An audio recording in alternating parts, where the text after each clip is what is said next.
And I'm Konstantinos Koumaitis, yet another lawyer. Before joining the Internet Society, I used to work as an academic in an institution in Scotland, and for the past couple of years, I am with the Internet Society focusing on issues of digital content and innovation. So I was asked to provide a little bit of a context as to how this panel emerged, why we chose this topic, and why Frederick has been keen on having such a topic discussion here in Istanbul. So, in thinking about it, I was trying to figure out how to start, and the question that really comes to mind is, what is the relationship between innovation and intellectual property? And I really hope that this is something that we will delve into as we go along. But the one thing that I can tell you at the outset is that the relationship, intellectual property and innovation have always had a rather awkward marriage. And the more disruptive the technology that emerges, the more awkward this relationship has been becoming. And to an extent, this is understandable. Nobody really likes disruption. And especially when you have established business models out there that have to face various challenges when it comes to this new technology that emerges. And in fact, one of my favorite moments in responding to this disruption has come from, it was before the administration of justice of the Committee on the Judiciary House of Representatives, where back in 1983, Jack Valenti, who then was the chair of the Motion Picture Association of America, said in front of US politicians, when it came to the video, the VCR, I say to you that the VCR is to the American film producer and the American public as the Boston Strangler is to the women home alone. So, it might be an exaggeration, but what this manifests is that disruption is challenging. And the internet is a disruptive technology. It is actually possibly the most disruptive technology we have come yet to experience. And it has changed almost everything. It has changed the way we think, it has changed the way we interact, it has changed the way we communicate, the way we shop. And it also has, in all this change, of course, it is also asking indirectly for a lot of business models to change. And that's where problems ensue. So, one of those areas that has been challenged is the content creation and distribution. And I think this is where all of these discussions, countless hours of discussions over the past at least 10 years, in some countries like the United States, these discussions have started earlier than some other countries, have been focusing on, and they try to actually see what is the compatibility between those two notions. So, as Frederick mentioned in the beginning, the Internet Society is an organization devoted to technology, first and foremost, being the organizational home of the ITF. And part of the philosophy and culture of the ITF is, of course, this idea of innovation, is this idea of having an internet that continues to function the way it was created, and we don't really change it. So, one of the things that I would like to talk to you today, and hopefully we can discuss further, is this concept of innovation when it comes to the internet, and occasionally we have heard it also quite often being repeated by Frederick and by Marcus, is the idea of permissionless innovation and what it means. So originally the term was coined by Vint Cerf, which is one of the fathers of the internet, and he has attributed it to the ability of anyone sitting in a garage to be able and create the next Facebook, the next Twitter, the next Google without asking permission, but without asking permission when it comes to technology. And I think that this is very important to understand that when the technologists are referring to permissionless innovation, they're not referring to they don't stick to the permissionless. It's the combination of permissionless innovation rather than the word permissionless that carries the weight. They're referring to the fact that the end-to-end principle of the internet allows anyone to go and create something without asking for permission, but then they do accept the fact that market forces, as well as the rule of law, will kick in to determine how this innovation will evolve and how this innovation will continue to offer the goods and services that it was created for. So, another thing that we need to bear in mind is that permissionless innovation was chosen to describe how the internet differs from other closed telecommunications networks, where only certain actors can innovate. And within very strict, of course, regulatory restrictions. So, permissionless innovation is about fostering this innovation. It is not about anarchy, and it is not against the rule of law. At Net Mundial, which we have heard a lot about also today, there was a misunderstanding. Some parts of the community, some stakeholders suggested that permissionless innovation is an open door to anarchy, is an open door to killing copyright and other intellectual property rights. And there was, it manifested, if you want, how technology and law are not necessarily at odds ends.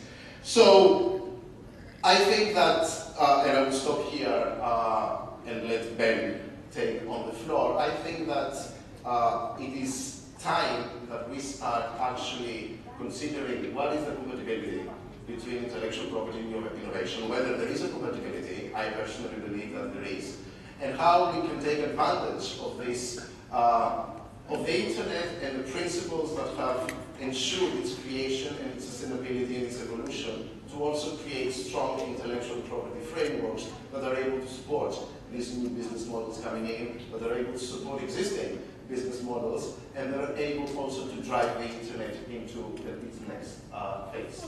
And I'll stop here. Excellent, thank you. That's very, very helpful. I don't really like doing this thing, but I think it's worth it in this case. Which is, I think we need to slightly, I think it would be helpful for our discussion to break apart this term intellectual property. Because there's this idea that all intellectual property is the same. You know, intellectual property rights are the same and exist for the same, to do the same thing, and we can lump everything into one category. And then perhaps we might also, as we're doing this, we might actually look at the term property and question whether that's an applicable term. Robin, I completely stole your thunder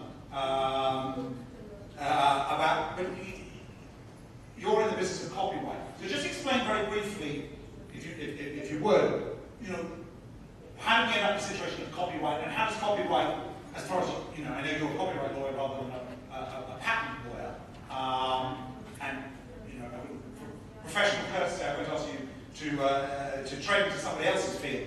But how do all of these things differ? If you could just set up all the differences between these things, and anyone else wants to jump in, Wendy, you might want to jump in there as well. So the difference between copyright in patents, for example, copyright is intended to protect particular creative expression. It's not intended to regulate ideas, whereas patents, on the other hand, is more geared towards ideas and regulating the way ideas are actually put into practice. So that's a very important difference, is that copyright actually isn't supposed to be about regulating the spreading of ideas. It's a particular expression. With the patent more comes the function.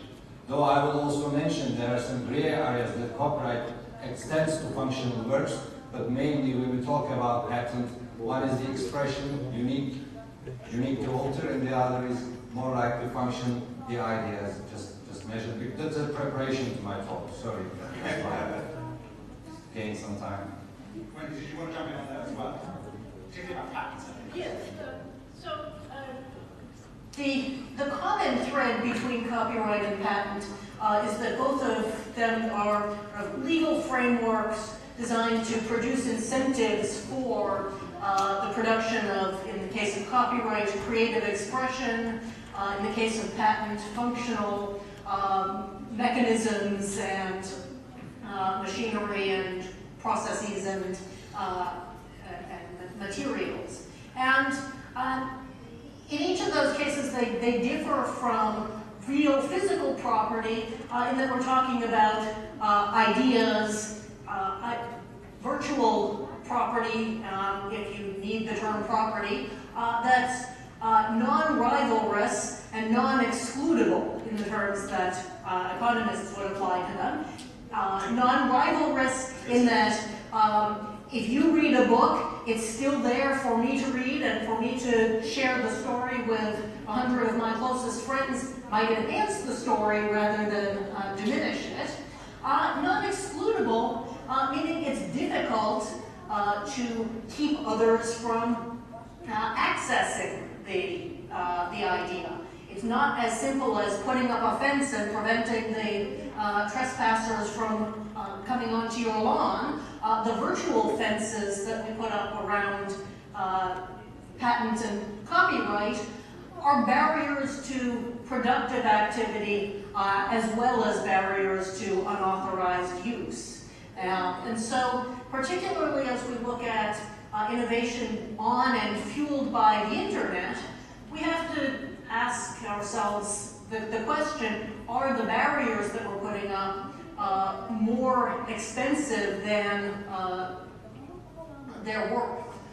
Do enforcement of patent and copyright cause more harm than create incentive to innovation? And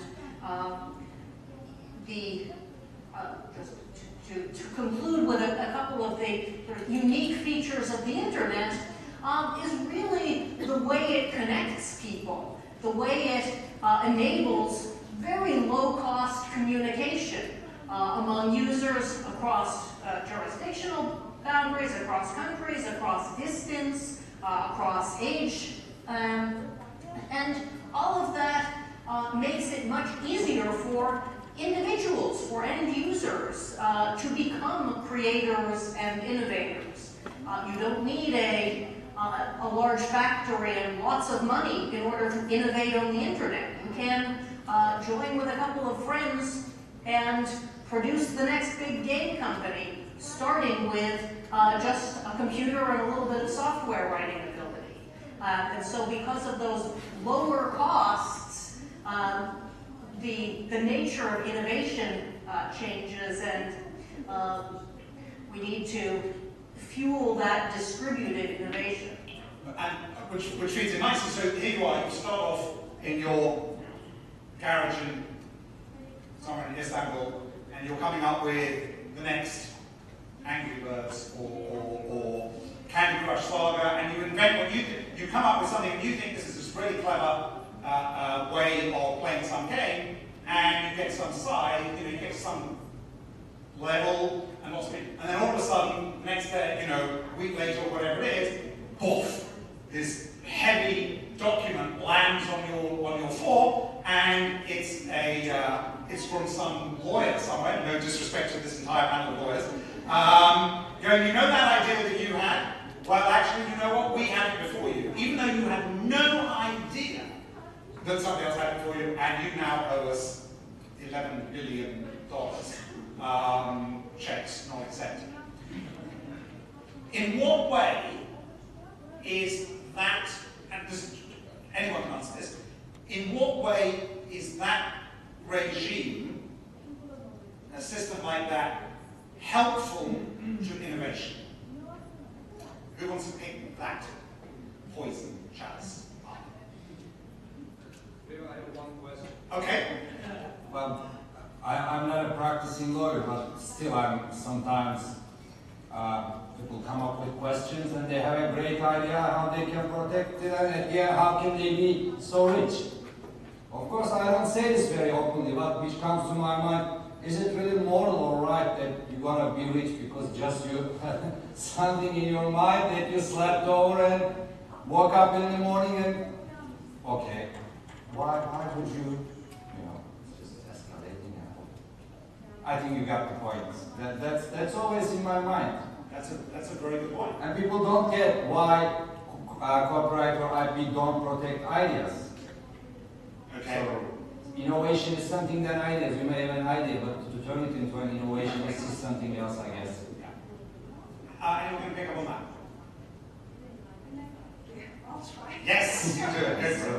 among friends. But yes, exactly. Well, and I think that first of all, I think if we go this far, maybe we have to question a lot of things. And I'm not sure. We're talking of the internet copyrights. Why then would pharmaceutical patents be protected at all? They are much more. They cost lives. Whereas if they were shared day one, probably there could be production at cheaper cost, and this would be for the much bigger benefit of the humanity than being able to, than downloading music or videos. So I think that's a much wider debate. I'm not sure. I personally don't feel entitled to really talk about this, but I think that, of course, raises a very large human question. But I think that saying on one hand, yes, of course, pharmaceutical products should be protected by patents, but if a studio creates a movie, anyone should be able to download and to share it. You see my point. I think then you're having two weights, two measures. I don't think it's exactly fair. What I would say, if I may say, modest personal view on this is that you do need indeed a balanced and fair approach. I am very much in favor of the multi-stakeholder approach and remain in a framework of balance, of rule of law, which is fairness, non-arbitrary, etc. Freedom of expression, which I agree, is extremely fundamental. And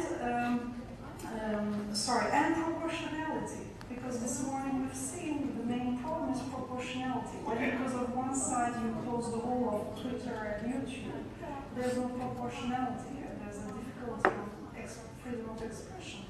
But so, first, this is the framework and the balanced framework I personally would advocate. But I think it's very important to, when you come to your question, does copyright promote innovation or not? First, it does promote legitimate, innovative marketplace, because if you don't pay for license rights, you have no motivation, for most people to create, to innovate. One of the motivations is the financial rights, obviously. So this is very basic, but to promote it, you need to have a system of license rights. Secondly, in the EU, for example, now the recent experience shows that actually within the framework of the EU copyrights, there's been a huge, tremendous development of innovation. More than 3,500 legal online demand sites, more than 60 million online transactions. All of these increase of 327% in license fees in 1 year. All of this shows that it can work, and the marketplace, legitimate marketplace, is coming with its own solutions too, like digital copy, like iTunes 6, like Ultraviolet, which was a cloud-based system formed by multi-stakeholders, licensed rights holders, tech companies, to allow more sharing of a product. So buy once, share, use as many times, and share with more people. So I think the industry, but given a fair framework, will come with its own further innovation of its own products. Secondly, I'd like to come to the other side of the equation. We always assume that more freedom will immediately create more innovation. As I said, I am for a balanced system, I repeat it. So I do believe that to some extent, of course, freedom allows innovation, but an illegal framework also breeds illegality, not only innovation. The most recent studies I've done in the US, in Canada, Singapore, Australia, and very detailed university studies show that approximately right now 90% of ads on pirate sites are what we call high-risk ads. So either malware, sex industry, gambling, download site scams. Almost 45% on average being malware. So an illegal concept draws more, breeds more illegality. According to UK police data, more than 150 million child abuse images were shared on P2P sites. So I think that we should also remember this other side of the equation. And in a study, for example, in Australia, on viewing habits of 12 to 17-year-olds, teens, the great majority said that they viewed sex industry ads on those P2P sites. So I think that we have to remain within ethics, within the rule of law, so that there's not a greater harm to society. And to promote a legitimate, innovative marketplace. But I repeat that I think, personally, I think it should be done in balance, without affecting freedom of expression, and certainly in a proportional manner. Thank you very much. Okay, no, very clear, thank you. Not quite sure, well, maybe someone would like to pick up the argument about linking child pornography and copyright abolition. It's a new one on me, I'll say that. So your argument is that if we allow one form of illegality, is that then end of the wedge argument? Is that what you're saying? If we allow illegality, and by the way, I'm talking about structurally infringing sites. We're not talking about a team who shares one video. I'm talking about sites which have zero cost, all profit, and which do this as a business. Okay. And so what I'm saying is that illegality doesn't always just bring innovation. It also brings more illegality. It attracts more illegality. And I think I don't hear anyone here arguing for illegality. I think rather we're suggesting changing the laws so that additional activities are permitted to be within that well-defined rule of law and then can flourish with productive innovation. And indeed, I think we're with you that children should not be abused and their images should not be shared. Is there any evidence? I mean, this is one thing that strikes me. You know, when I was looking at this topic, and then I'm trying to look for examples where some things are protected in some parts of the world and other things are not protected in other parts of the world, and then comparing the two. And it's not a great, I'll be the first to admit, it's not a brilliant case study, but fonts, computer fonts, are protected in Europe, but they're not protected in the US. You can't copyright a font in the US. So the logical conclusion of this, if we say that intellectual property rights stimulate innovation, we would expect to see in Europe this flourishing community of font designers, and America to be doing everything in Arial. Possibly the ugliest font in the history of fonts. Not from Microsoft, they're never a sponsor. And that's all you would see. But the reality is actually where is font innovation taking place? It's taking place in the US. So I remain to be convinced, and I'm skeptical of this. Is there any evidence? Has anyone got any evidence where they can point to something and say, yes, because of intellectual property rights being rigorously enforced, be that copyright, be that patent law, or any other form, that stimulated innovation? Is there a good case study? Does anyone have one? I think it's not a problem. 500 years of argument, we've ended it. So, I might jump in here and say, and I don't think whether it really stimulated innovation, but it certainly changed the way people use, you know, the electrical vacuum cleaner. It was Dyson. You know, when Mr. Worcester Dyson suggested that suddenly we need to remove the bag from the Hoover, you know, everybody started laughing. And then his patent came, and then what you see right now essentially is, you know, all these electrical vacuum cleaners are bagless for that matter. So there are examples where intellectual property can do that.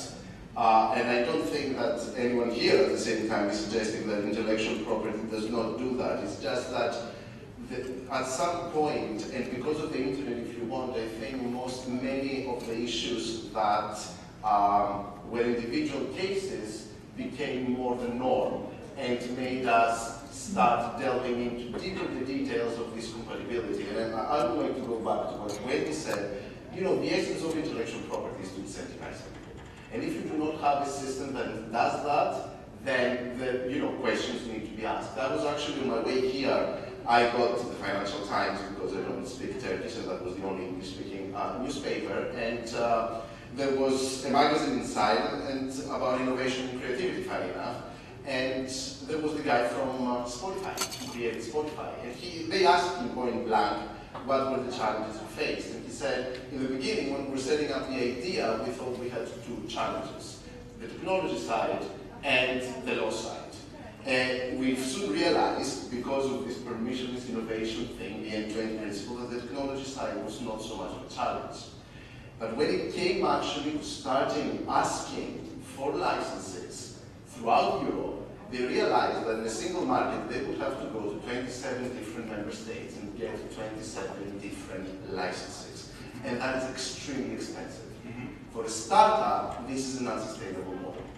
Because if you, before you start, you really need to start investing so much, then, how many startups and how many people do have very good sponsors behind them that are able to do that? Now, at the same time, this manifests a problem with how law is going to fit. And it is an opportunity. We need to view these things as opportunities for us to address those challenges, because we have entered a new era which is highly dependent on legal. Okay, so their innovation was an innovation in licensing. When it comes, if you want to, yes, you can call that innovations, in manifesting that there is a problem in licensing. So their innovation. Some innovations. So they didn't have technical innovation, they had legal innovation. They worked out a way to solve the licensing issue. No, that is not solved. Europe, however, is working on it. They're working on a single European licensing, and they opened up a consultation, and they're in the process. But what he was trying to say is that the technology was not so much of an issue, but it became a legal issue. Yes, yes. Which comes back to your point about illegality and legality, but if we change the law, I mean, I'm going to say something, I'll put it out there.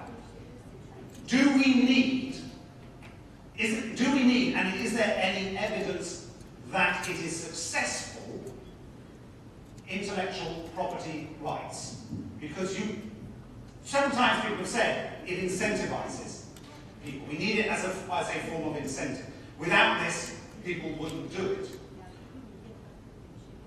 Right, first question, is that the case? And secondly, are there cases of intellectual property where intellectual property enforcement hindered innovation? It made things worse, not better. I can give you an example. General Electric and the fluorescent light bulb. They're very boring, these examples. I do apologize. I wish I could come up with something much more glamorous. AT&T, the American telephone company, in its birth, stomped on anyone who was trying to do anything to innovate around their network, because they wanted to own the monopoly. And they used Scientology. Now I'm really in trouble. Turn the cameras off at this point. How can I phrase this carefully without getting sued? Scientology organizations are very rigorous in their protection of copyright material. I don't think I can say, you're all lawyers, so I don't think I can say anything. I think that's as far as I dare go on that topic. So do we think that's for the benefit of society? Do we think it's benefited society that companies can buy up patents and then refuse to allow them to be other companies to innovate around that area? Do we think that's a good thing? Someone mentioned the third world. You talked about pharmaceutical patenting. There's huge evidence that this is harmful to developing nations because of the fees that they have to pay. So I come back to this whole thing. Do we think this is good? Different debate. I mean, if you, because sometimes the message is something for the copyright, something very different for patents, etc. So that's why I was just bringing this up. That, but I think there are both sides to the story. First, I agree with you. I think I brought it up myself. That to some extent, it should be a big debate whether there should be, less protection, for example, on pharmaceutical patents to allow more sharing with countries that need. On the other hand, there's the other approach, which is that actually you need the protection on those patents, copyrights, etc., to allow investment in those, on those ideas. That there has to be a financial aspect to it. There has to be license fees and a revenue to be made from it to allow investments. And certainly, I think for the copyright community and rights holders, this is true. Secondly, sorry, I'm very sorry. I was touching on something else, but I lost track. So, for example, the example you gave with AT&T, maybe in a more monopolistic situation, of course, it's a totally different situation. But if you accept the fundamentals of free competition, if you accept the market which is run in the US, in Europe, which is based on free competition and entrepreneurship, then you need also a financial aspect to it, or you will not have the competition, you will not have the investment in it, probably. I mean, that's a bit basic, sorry, but I think that's one true reality. Okay, so without that protection, there would be no incentive for people to make investments. To make investments and because I can steal somebody's idea and execute more quickly on it. Okay. Any other defences? Why do we need? Sorry, you're a copyright lawyer. Why do we need copyright? Why do you have a job? Theoretically, copyright is supposed to be about creating an incentive. So if you provide a certain pool of money or a mechanism by which a creator is able to receive remuneration for their work, the theory is that there will be more creation and there will be more further spreading of knowledge. Again, that's the theory. And so the reality is, in my view, is that it often goes too far in the other direction, and if you go too far in granting too many rights, you have the opposite effect of chilling innovation, of stifling freedom of expression, actually killing those things that copyright was intended to protect. So it depends on the balance. Okay, well that's a fair answer. So let's move on to that. Right at this point, does anyone got any questions about this? Any questions on why we have copyright? Anyone got any views on it? Do they think it's a good or a bad thing? Because we're going to go on in a minute otherwise. And then we'll be talking about cricket quite soon. That's my warning. Or rugby, I can do rugby as well. Yes. Lady here, can we get a microphone? Lady in green at the front. Thank you.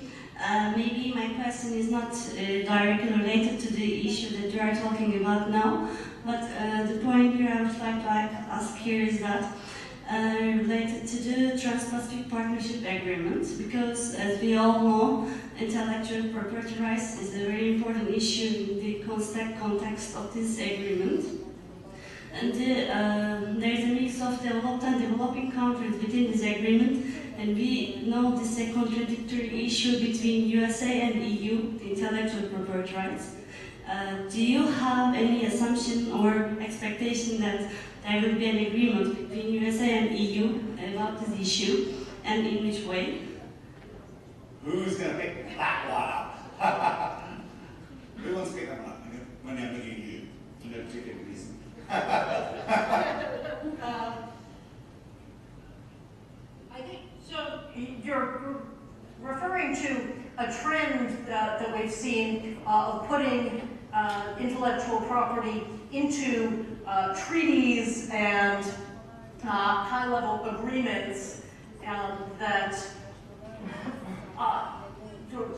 attempt to erase the differences in different countries and the differences in conditions and choices that they might want to make. So a treaty that would say the same copyright regime is appropriate for every country that wants to trade with us is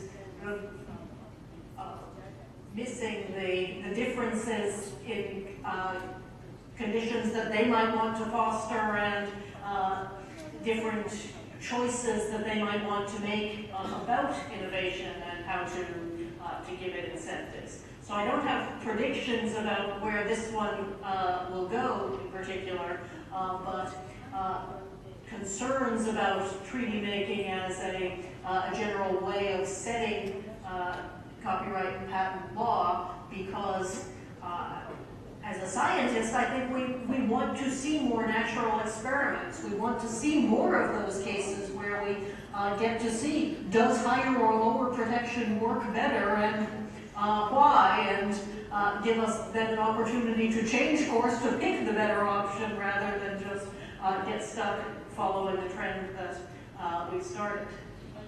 Anyone else want to comment on that question? It's quite specific. Yeah. I just think it's also worth pointing out that the trend that we're seeing is the maximum type of rights that can be created. So these international treaties and trade agreements are taking the absolute highest level of protection for rights holders and imposing those on everyone in the world. So that's the trend that we're seeing. And I think Wendy's right that it doesn't provide the kind of choice to the individual countries that they can take into account where they are in the development scheme. And if you're in a different development level than other countries, you might not want to have the same types of protections and rights. And so there's a democratic problem with these treaties and trade agreements as well. Yeah, comment. That's the whole idea. The member state may not want to do it on its own. I think that's why you have to sign an international document. Yeah, that's the point. I think it's really a maximalist approach, yeah, which means that it just sets the threshold for minimum protection, that at a level that you can't go below. The point is that could be plausible at the time of the signing of the Berne Convention. There were no intermediaries, and copyright was not a part of the economic system. It was more like a regulation of the cultural realm. So there was no need to introduce exceptions, limitations, or to think how we're gonna limit the ever-expanding rights of the author, because in most of the countries it was just limited with maybe 28, 14 years. So, but we still maintain this framework, the maximalist approach today, and there isn't much to say about it. There is no, I can't see any point to defend this approach any further. I mean, the interesting point, I did some research on the value of intellectual property, and I'm not quite sure where I got the statistic from. I think it said America's intellectual property is worth $5.8 trillion, which is more than the nominal gross domestic product of any other country in the world. So maybe that's why America's quite keen to, maybe that's why it has a very active patent office. So let's move on then, let's move on, unless there are any other questions. Oh, yes, you wanted to come back? Wait for the microphone. That's also another good example. I mean, I don't have obviously too many statistics, but the US, as far as I know, is one of the countries where there's probably the most copyright attorneys, most rigorous copyright laws, etc. And it's probably the country where there's, I think, to the best of my knowledge, the most innovation and more innovation. So I think you have to look at the facts and the results also when you ask this question. I don't know. That's just an observation. But also there's another question, innovation for whose benefit? Sometimes you're just looking at it as like either or, on and off. No, it's not the case. Of course, IP law may help to enhance innovation, but how you frame and structure IP law also has a bearing on innovation for whose benefits. We sometimes, most of the times, like this question. I understand the reasons for that, no problem. I've been thinking about it quite a long time, but it is lacking, I have to tell. It's a good question.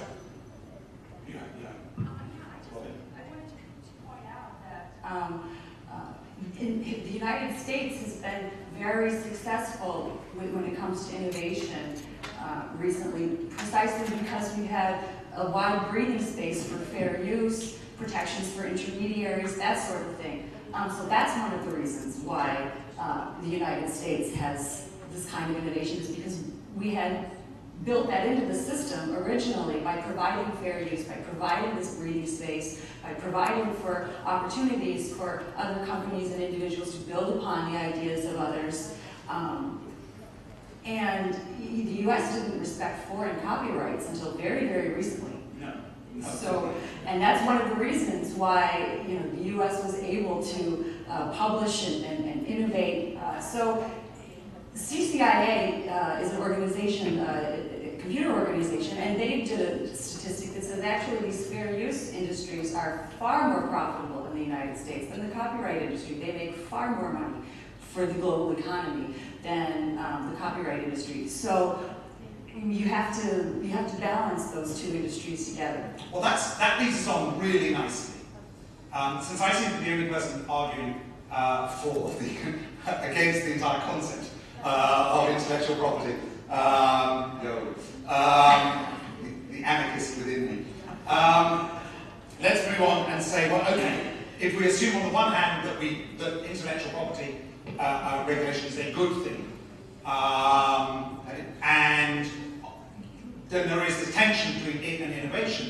So let's try and devise amongst us what would a good and successful and profitable intellectual property regulation structure look like? What would you want to see in it that you think would help the cause of innovation rather than hinder it? Yeah?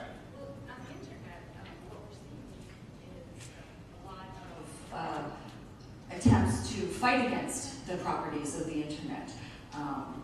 The ease of copying, the ease of distribution.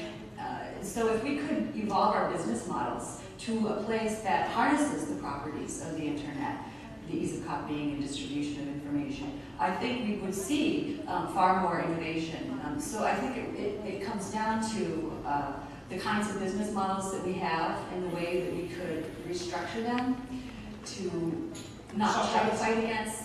Well, if you just take things like television or radio, they feel free. They're not actually free. The creators are well compensated, well paid for, but they feel free to people because they don't always pay per use. And so those kinds of business models don't try to necessarily restrict access, restrict copying, restrict distribution, but figure out how to build audiences, how to build interest, and then profit in these other ways. So the evolution of business models, I think, will be a very important aspect. Okay. Any others? Yeah. Actually, you would say. Yes, so I agree totally. I agree on this. I would say also that I think we probably have to separate a few things also, as I said before. I think there has to be a different treatment of structurally infringing sites.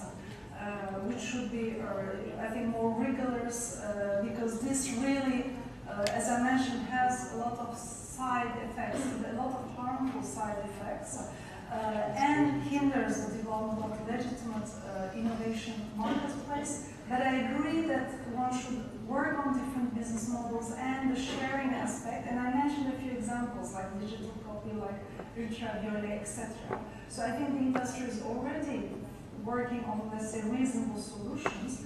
But for the structurally infringing sites in particular, I think there should be a stronger cooperation, and I think that was also the latest in all the international conventions and let's say, organizations on internet governance, that there should be a stronger cooperation of all the stakeholders and intermediaries.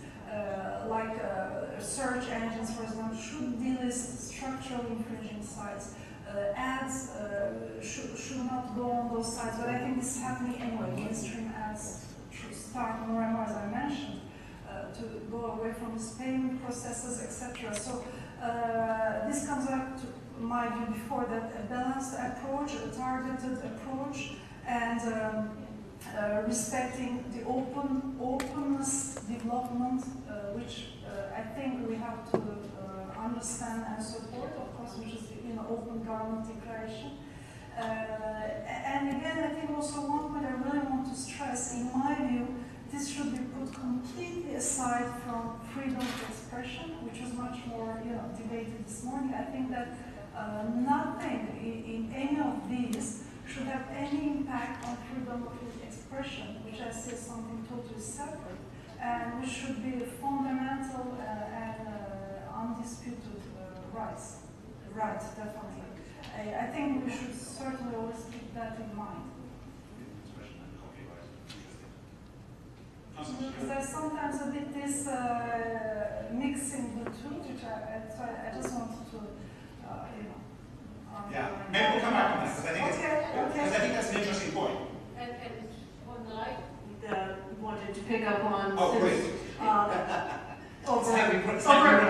Over at Chilling Effect, one of the things that we see as we collect all of these notices of claimed infringement that have been received is that the tools that were meant by legislators to be used by copyright owners against clear copyright infringement are also being used by those who want to stifle competitors' messages from getting out, or those who want to clean up some statements about their past on the internet, or those who just want to change the tone of a conversation by getting their critics out of the picture. Anyone can use the tools of copyright law. Many can misuse the tools of copyright law and send these notices of takedown, claimed infringement to search engines and other intermediaries who then respond naturally to the volume of complaints coming in by removing material and leaving it for sites like TechDirt to dig up these fantastic examples of somebody trying to get criticism removed by claiming that it infringes his copyright. Yes, and we've seen some people being very active in this field, and I'm not going any further than that. First, No, that's your words, not mine. That's engage in that kind of activity. That's your words, not mine, for the purposes of the tape. Just very briefly, and I think this follows logically from what Wendy was saying, we need to find a way to use the tools for ease of entry. It is, not everybody has the budget that Steve Jobs had when he created iTunes, and he was able to go to every single record company and actually sell this idea. We need to use the tools that exist for existing players to be able to innovate and decide that they want to innovate, but at the same time allow all these brilliant ideas to kick in so that we are able to test them and see whether they work. I mean, we've been discussing, I find it amazing that we have been discussing this issue for approximately, 20 years now. It's going to be since the DMCA in a couple of years. And, we just refer to Netflix when it comes to distribution of movies. Yeah. That's it.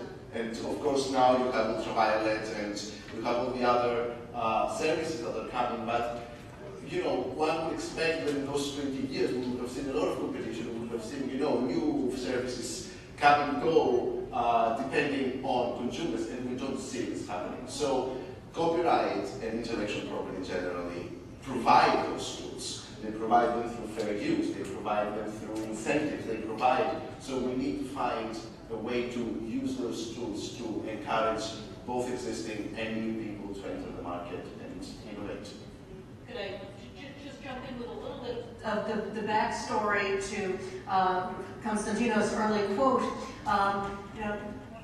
Maybe you don't remember the VCR. The video cassette recorder was developed outside of the motion picture industry by Sony Electronics, an electronics startup, not a startup, but an electronics company that was bursting into the movie industry with this product that could record television programming.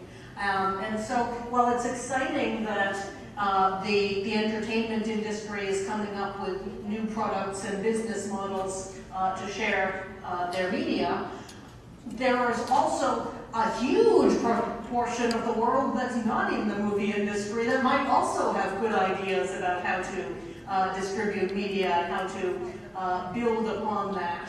And so making sure that those startups also have the opportunity to demonstrate whether they have something. and then to pay licensing fees to keep going if they're using other people's copyrighted works, is entirely appropriate. But we need to give that breathing room to the technology innovators and startups who might think of things entirely outside the existing industries. So your idea would be a structure that there was some sort of period of grace, or there's some period where you could say, I'm going to test this model, and if it's successful, then I will pay you the dues, and if it isn't successful, then I don't know you anything. Would that be the idea?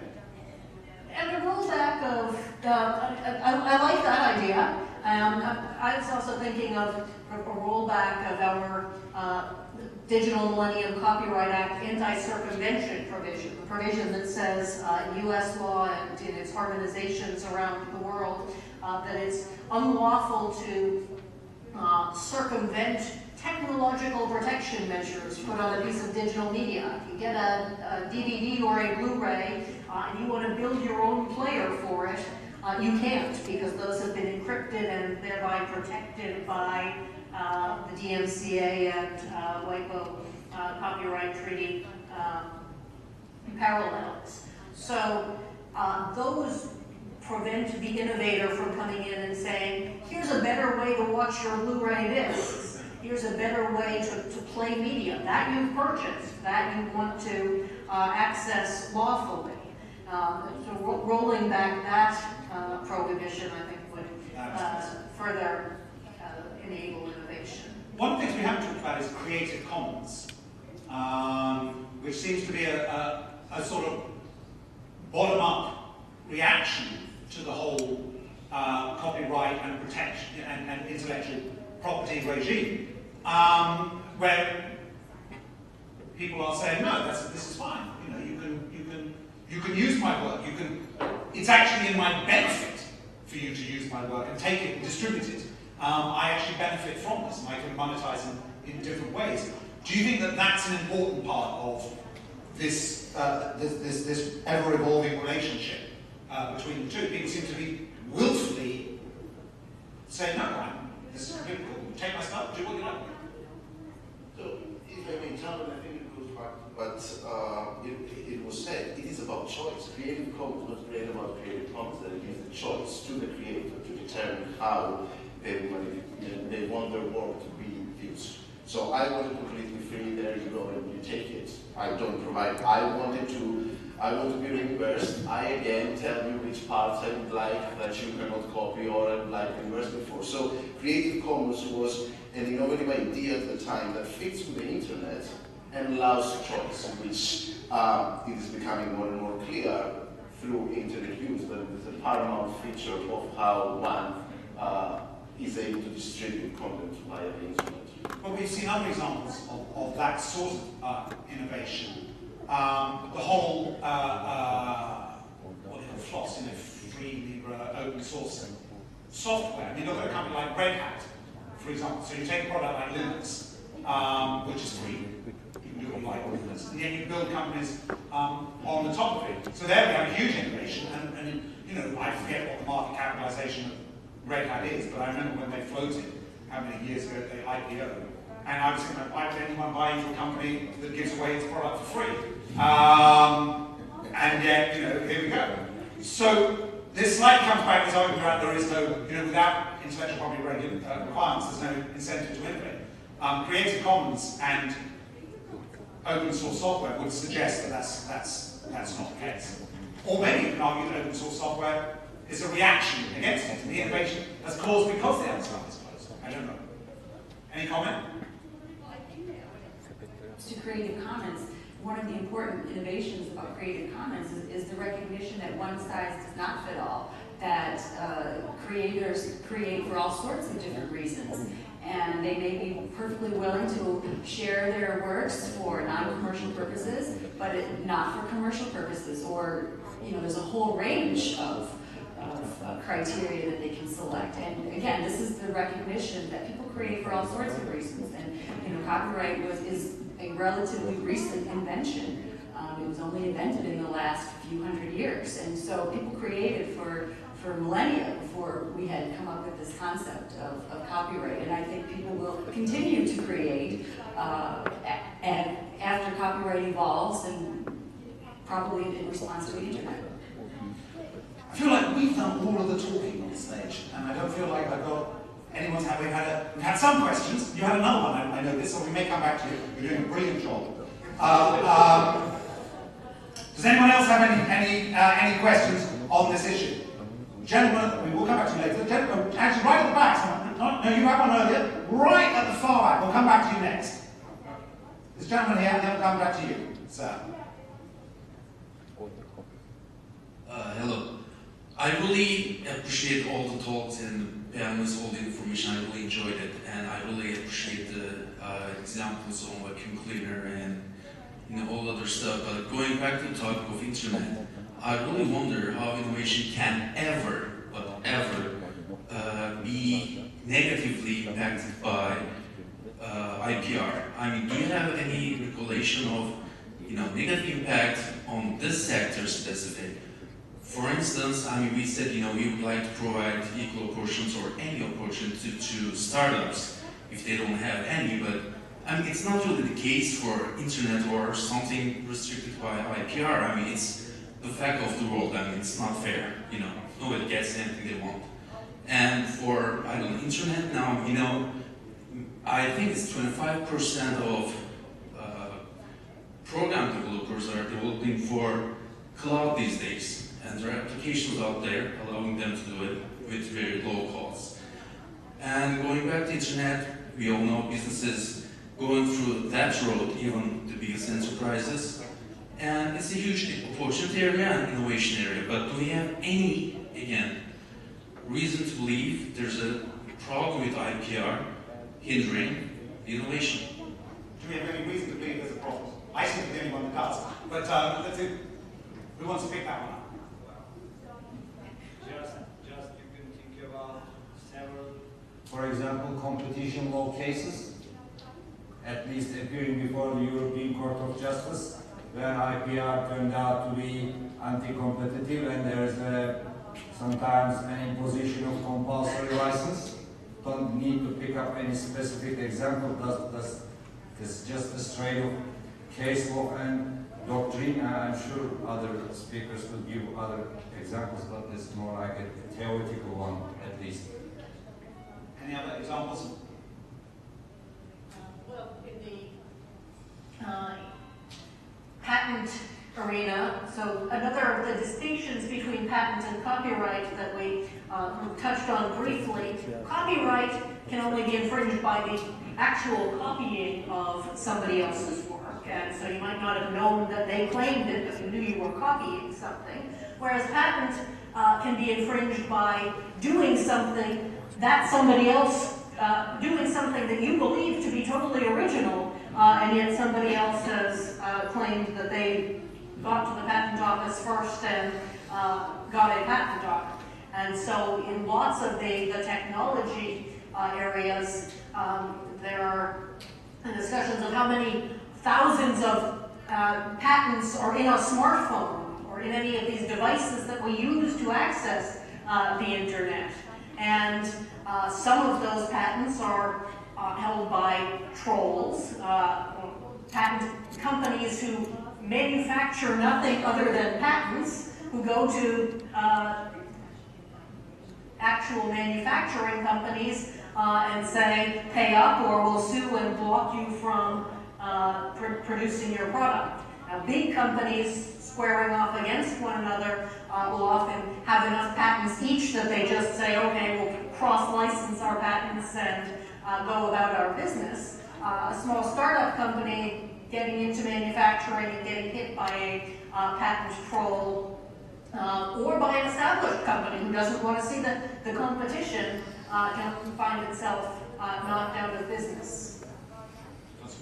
So, just very briefly, I can give a concrete example. A month ago, or a couple of months ago, The Guardian reported, had a story about this startup, which was an app essentially streaming music, and it was called Bloom.com, BloomFM.com, that had to go bankrupt because suddenly the money stopped coming in because the billionaire who literally was behind the startup, found it extremely difficult and challenging to maneuver through the licensing system that existed in within copyright. This startup had 1.1 million registered users, which is quite astonishing for a startup. And again, it goes back to manifesting that parts of what we're discussing we might need to reconsider them in order to be able to actually help those cases that we see appearing. And we're getting more and more of them. We're doing some research on this. So the number of patent lawsuits in the United States reached an all-time high of 6,088 cases last year, up from 5,400 in 2012. And ironically, it was Apple. Was one of the big, everyone sued. Everyone in the mobile phone industry just sues everyone over everything. But Apple actually was the biggest beneficiary, won 800 million from Samsung. So it can be very profitable. $800 million, that would save Nokia. There was a question, a gentleman here in the white shirt had a question. The 6,000 lawsuits is lawsuits. That doesn't count the hundreds of thousands of lawyer letters and settlements that happened beforehand. Exactly. Grigori Zaryan, Albania. Let me ask you, what do you think, is it possible to implement IT requirements, property requirements in the world without any international law enforcement agency? Do we need an international law enforcement agency to implement this? Who's going to pick that one? So lately, what we have seen happening is a lot of is a trend towards voluntary initiative agreements between certain parts of the industry. So in the United States, for example, we saw the copyright alert system, which is a self-regulatory regime between the content industry and various ISPs trying actually to address this issue of piracy. We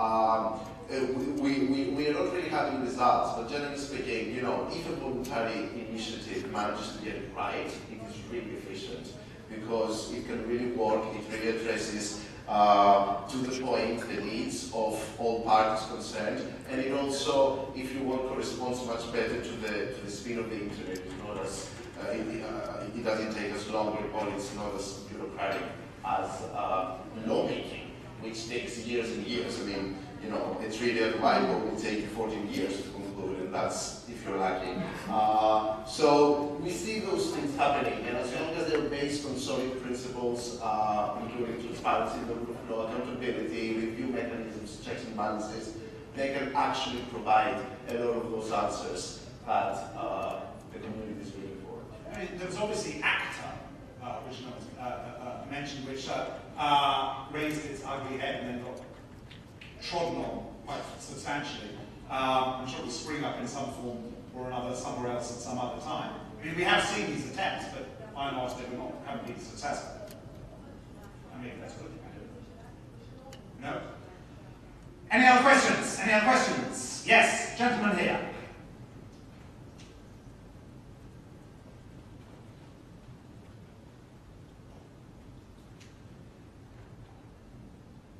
Hello, from Istanbul Bilgi University. I would like to ask the panelists, how do they comment on the current situation of the music industry now, online music industry, of course. What I'm actually asking is, there is a big debate going on in the online music industry, including Tom York, the lead singer from Radiohead, and he's been protesting the current online music industry really harshly to the extent of making their albums for free, available for free online. And what he says, and what I've seen myself so far, is the current online music industry is making popular bands, popular artists even richer, while killing off the up-and-coming small, non-sponsored, independent small artists, and how the panelists and IP evangelists comment on that. And is your argument that they're using intellectual property rights framework to promote their bands and stop others? Are you saying this is a consequence of the intellectual property structure? Yes. Sorry, I should have asked that question.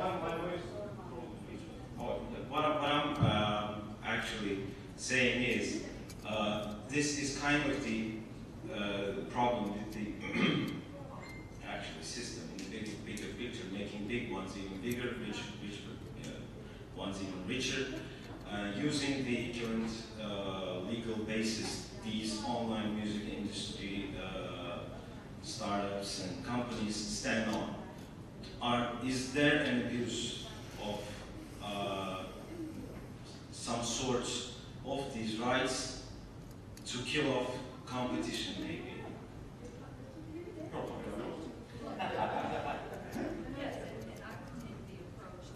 The internet is actually providing more opportunities for independent artists and artists that couldn't be heard otherwise. I mean, before we had the internet, we lived in a world of just a few major record companies who, by and large, controlled what music we could hear on the radio or we get on television.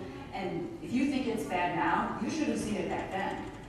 Because now artists have an opportunity, they create a YouTube page, they can put their stuff up there, and they can let the fans decide, they can let the people decide if they want to listen, if they want to patronize, if they want to go to these concerts. So they never would have had the opportunity to discover these new artists and become their fans before this new model. That doesn't mean there aren't problems, there are places for improvements, but I think by and large, it's much better now than it was 15, 20 years ago for new artists.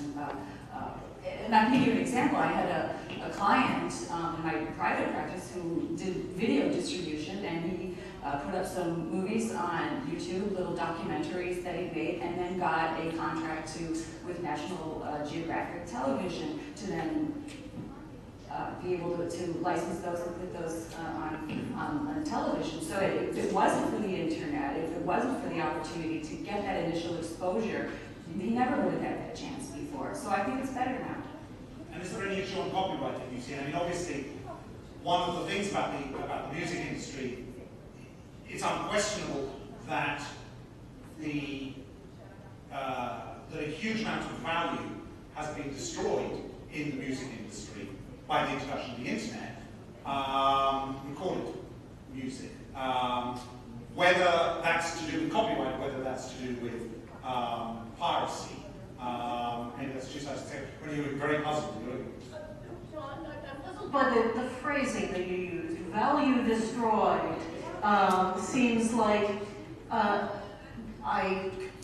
numbers came off balance sheets most certainly, yeah. But value to the public has been immense, so you know that shared consumer surplus, if you will, of people getting easier access and now cheaper lawful access to music has been enormous. Yeah, if you're yes, sorry. Allowed, people that no one knew to suddenly, draw the attention of millions, etc. But if we look at the end of the day, it's been, certainly the internet has allowed this, but at the end of the day, it's been, for example, the TV sector, which is now paying for this, because as you said, it has so much affected the balance sheets that, for example, from, working, negotiating with collecting societies, I think, for example, in Turkey, I can tell you maybe, I don't know the exact figure, but maybe more than 80% of their revenues, which they share with all the composers, all the performing artists, all the, involved rights holders, that comes from the TV channels. So, I mean, yes, of course, the internet has allowed, let's say, people to emerge. So it has created a more democratic, let's say, access. But then, I mean, the people who are paying is actually, yes, mostly, not only, but like the TV channels and radios. Yeah. Be careful what you wish for. My only piece of advice on that is, don't forget Justin Bieber came out of a YouTube video. Exactly. So, just saying, to all of the believers out there it's adjusted. Any other questions? Yes? Splendid. Thank you. If we assume that there is a tendency for a higher protection of intellectual property rights in the global platform, just like TPP agreement, and also accept that for a higher protection of intellectual property rights brings more innovation within a country. In this context, what concerns a developing country, just Turkey, has to take related to the protection of these rights? Because as we all know from the reality, China, developing countries, China does not respect any rules related to the protection of these rights and has a fostering economy. So what would be the concerns or the perspective, optimal perspective of a developing country just like us? Thank you. And I look at you a bit right here. Put you on the spot. Yeah, okay. I can take that, I guess. Well, the point is that we are all going to, we can last for hours, first of all. Hopefully we won't, but at the end we'll talk about striking the right balance. And that's a normative suggestion. Where is the balance? Right? And again, whose benefit? Whose balance? What is the definition of balance?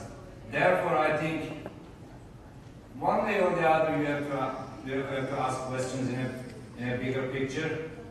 What are we aiming?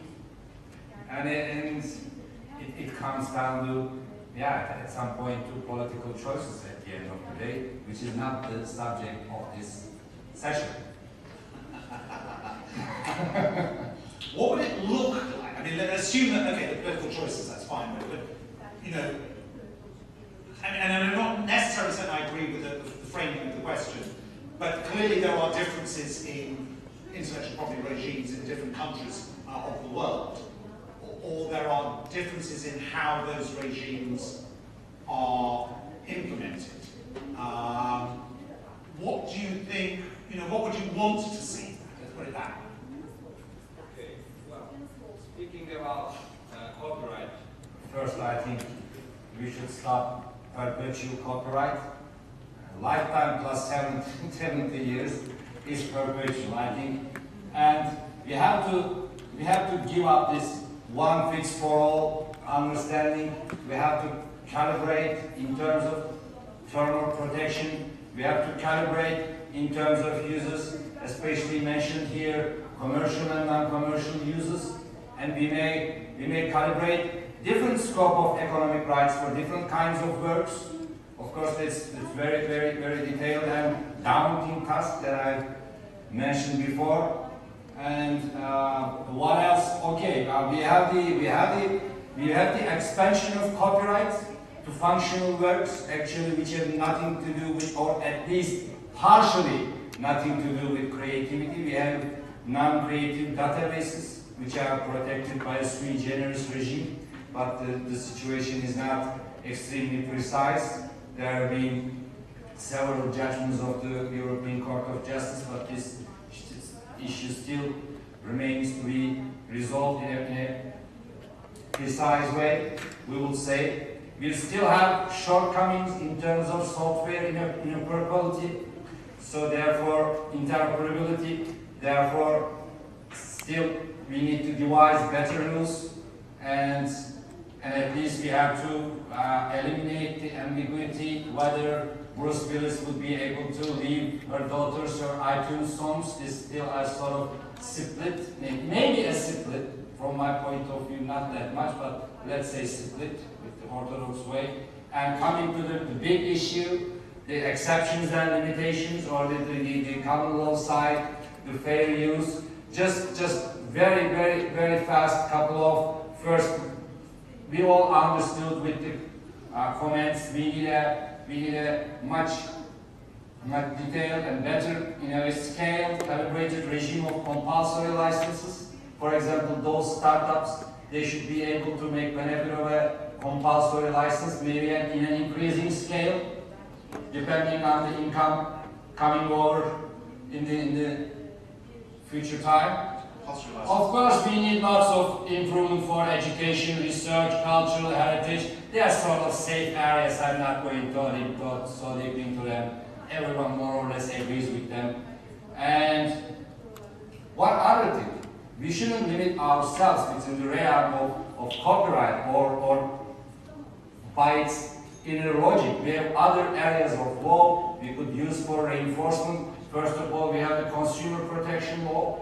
And I think it's a good device to find a solution to the dilemma between contract and copyright, or contract and copyright exceptions. Can you just eliminate my private use right from the code by a contract? Consumer law walks in. We have the general standards. We could work in law of obligations. Then, of course, the competition law walks in, because in many cases we see more and more IP rights are used to eliminate competition. There are huge amount of case studies published by EFF, Electoral Frontier Foundation of the US. I'm not going to go further into that. And at the end, we have the human rights law. There is freedom of expression, which has at least equal standing with right to property. And what else? But again, we have to understand the copyright law divides the informational sphere as private and public, and it's great to have a multi-stakeholder process, especially when you can eliminate undesirable stakeholders. And as a final word for Turkey, well, in Turkey, copyright is not well protected. It's a fallacy. Copyright in Turkey, from my point of view, at least at certain points, is overly protected. That I'm not going to elaborate more on this, but it is. And moreover, the other part is who is the public side, in this multi-stakeholder process. Here, apparently it's me, but I have to tell you one thing. I am replacing someone who did not want to attend. So you get the point. Okay?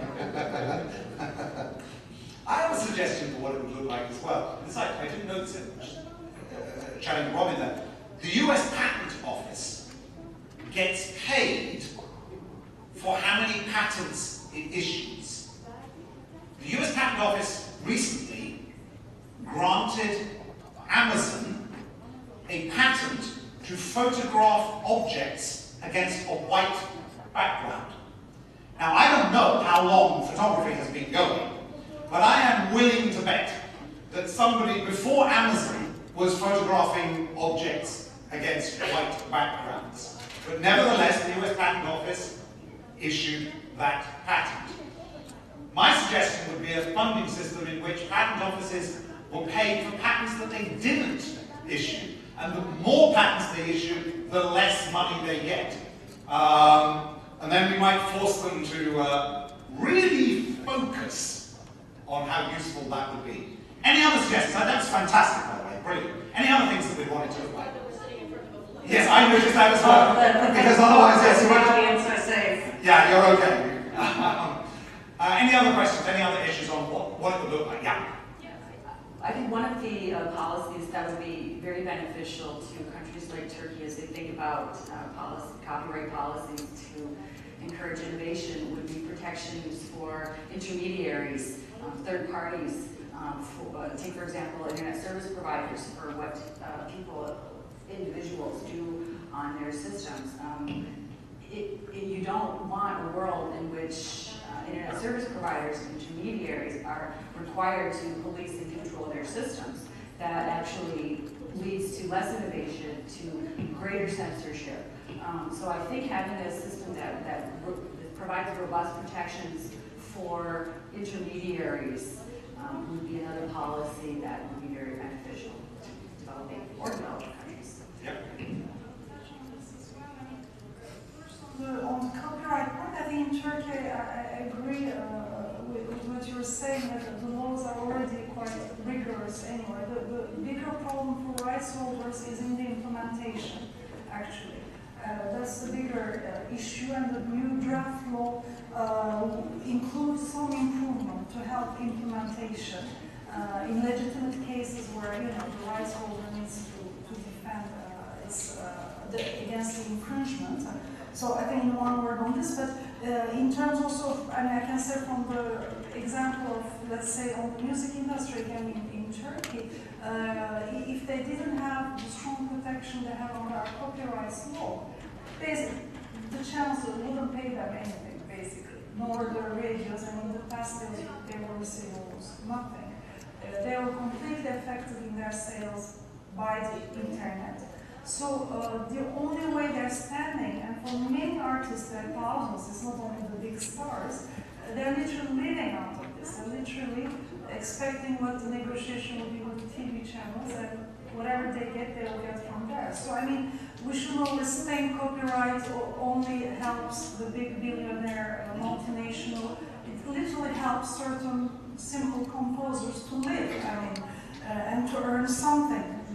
So that's also one point I wanted to make. In my view, in Turkey, the issue with innovation rather than copyright law is more, in my view, related with, for example, our new internet law, which, and that's I'm coming to your point, which has too much restrictions and burdens on intermediaries, which has too much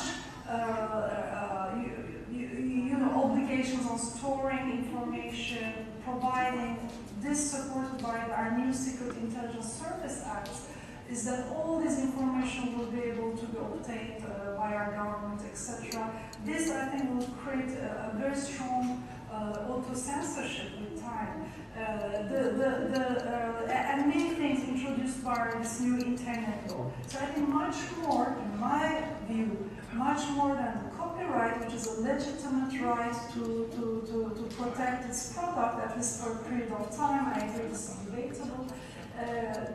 Actually, what blocks in Turkey, just from our examples, is more the internet law, which is absolutely not actually, by the way, related to copyright. Our internet law is much more related to protection of privacy, catalog crimes, etc. But the burdens imposed on intermediaries there go so far as probably in time to hinder the development of free flow of information and freedom of expression. So that's where I personally see more of the problem. Excellent.